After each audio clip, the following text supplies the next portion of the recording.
আসসালামু আলাইকুম গাইস, কেমন আছেন আপনারা সবাই? আপনাদের সামনে একটা নতুন একটা ভিডিও নিয়ে আসলাম। আর সেটা হচ্ছে আমার বাসায় একটা গাছপালার অভাব নাই। আসেন দেখাই, আমার বাসায় গাছগুলো একটু দেখেন। অনেক গাছ, প্রচুর গাছ আছে। হ্যাঁ, এত গাছ, ঔষধি গাছ সহ ফলের গাছ, ফুলের গাছ। তো যাই হোক, মোটামুটি সবই আছে।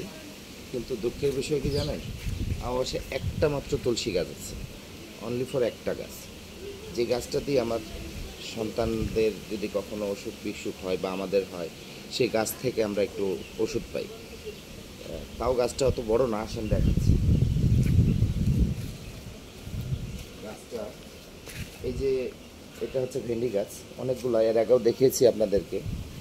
তো তেমন একটা ফল আসে না, সেটা হচ্ছে আমার নিজের দোষের কারণে। হয়তো আমি ওরকম পরিচর্যা করতে পারছি না সময় সুযোগের অভাবে। আসেন দেখাচ্ছি তুলসী গাছটা দেখেন।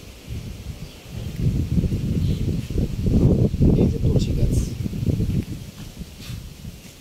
এই তুলসী গাছটা দেখেন কিভাবে অসহায়ের মতো পড়ে আছে, যাকে দেখার মতো কোনো লোক নাই। হ্যাঁ, তবে এই গাছটার একটা বদ আছে, বুঝতে পারলাম না যে এর আগেও বেশ কয়েকবার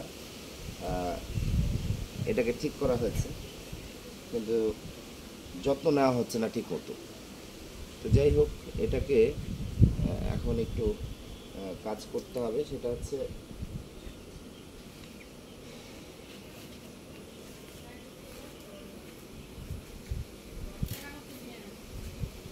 এটাকে একটু সাইজ করে দিচ্ছি।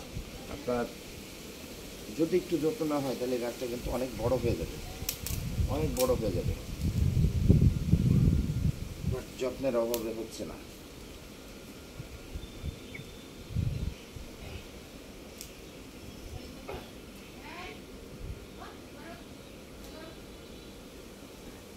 এখন কেমন লাগছে গাইস বলেন?